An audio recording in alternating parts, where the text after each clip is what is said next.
বন্ধুরা, আজকের এই ইসলামিক কার্টুনটা এমন একটা গল্প, না দেখলে সত্যি বলছি পরে আফসোস করবেন।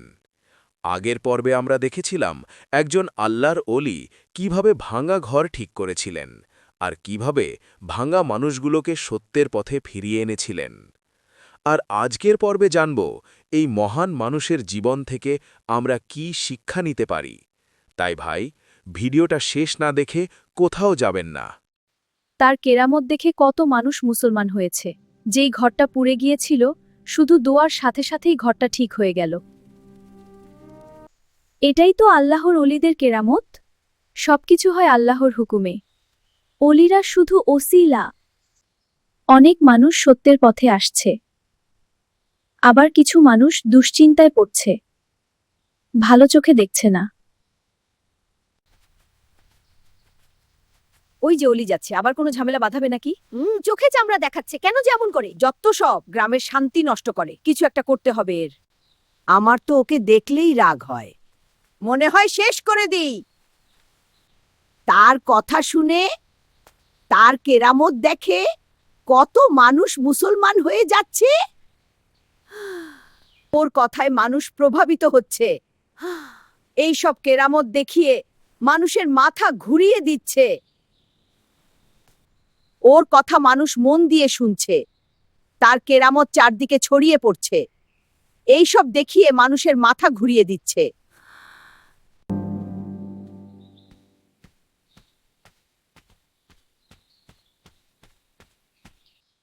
আসসালামু আলাইকুম হুজুর। ওয়ালাইকুম আসসালাম। আপনার প্রতি আল্লাহ রহম করুন। আমিন।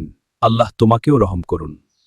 হে আল্লাহর অলি, আপনি তো আল্লাহর বন্ধু।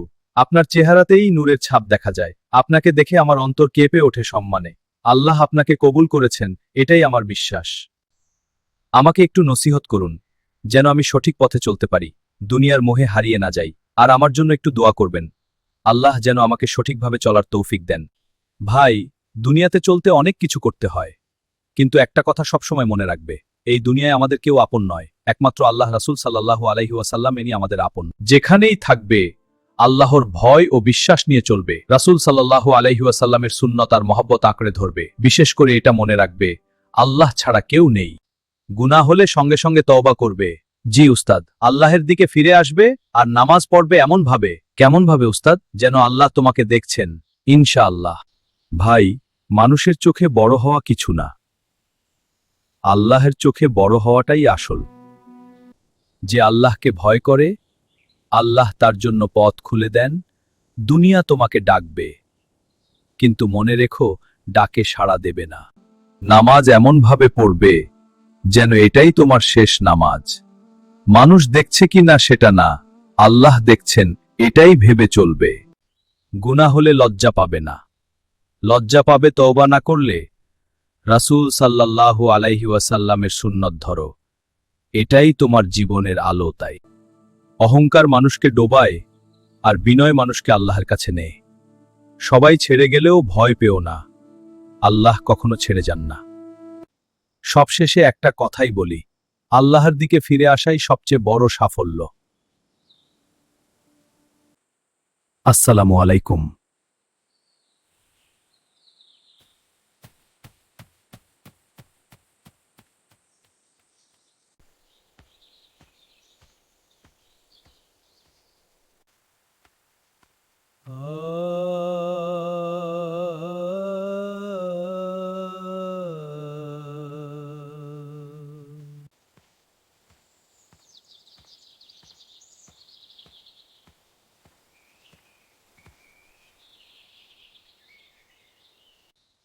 ভাইয়েরা, আমি তর্ক করতে আসিনি, শুধু একটা কথা বলতে এসেছি। ভালো কথা মন খুলে শুনলে অন্তর নিজেই পথ খুঁজে নেয়। এই আকাশ, এই বাতাস, সব কিছুর মালিক একজনই, তিনি আল্লাহ। দুনিয়াতে শান্তি খুঁজে পাচ্ছ না, কারণ সঠিক দরজায় কড়া দাওনি। সত্য চিনতে জোর লাগে না, খোলা মনেই যথেষ্ট। ভুল যাই থাকুক, আল্লাহ বলেন ফিরে এসো। আল্লাহর দরজা বন্ধ হয় না, যে আসে তাকেই তিনি গ্রহণ করেন। হুজুর, আপনার কথাগুলো শুনে অন্তরটা খুব ভারী হয়ে গেছে। আজ আমি সত্যটা বুঝতে পেরেছি, আসলেই আল্লাহ ছাড়া কোনো ইলাহ নেই। আমরা যাদের উপাসনা করতাম তারা ইলাহ নয়। আমি ইসলাম গ্রহণ করতে চাই, আমাকে কালেমা পড়ান, আপনার হাত ধরেই মুসলমান হতে চাই, দয়া করে আমাদের গ্রহণ করুন। ভাই, ইসলাম জোরে নয়, ইচ্ছা আর বিশ্বাস দিয়ে আসে। যদি মন থেকে রাজি থাকো তাহলে পড়ো।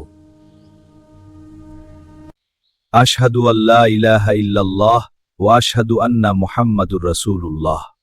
আশহাদু আল্লা ইলাহা ইল্লাল্লাহ ওয়া আশহাদু আন্না মুহাম্মাদুর রাসূলুল্লাহ। হে আল্লাহ, আপনি এদেরকে দ্বীনের পথে দৃঢ় করে দিন, সঠিকভাবে চলার তৌফিক দান করুন, এদের অন্তরে নূরের ওপর নূর ভরে দিন। তো বন্ধুরা, আজকের গল্পটি এখানেই শেষ। আপনাদের ভালোবাসা আর সমর্থনের জন্য অসংখ্য ধন্যবাদ। আল্লাহ তাআলা আপনাদের সকলের ওপর রহম করুন। আগামী পর্বে আমরা জানব আল্লাহর বন্ধু সেই অলির সঙ্গে ঠিক কি ঘটেছিল। তাকে মারার চেষ্টা করা হয়েছিল, কিন্তু আল্লাহ যাকে হেফাজত করেন তাকে কেউ ক্ষতি করতে পারে না। যেমন ভালো কাজের পথে বাধা আসে, তেমনি দাওয়াতে ইসলাম দিতে গিয়ে তার বিরোধী তৈরি হয়েছিল। এই রোমাঞ্চকর কাহিনী দেখতে চ্যানেলটি সাবস্ক্রাইব করুন, লাইক দিন আর কমেন্টে জানান কোন অংশটা আপনার হৃদয় ছুঁয়েছে।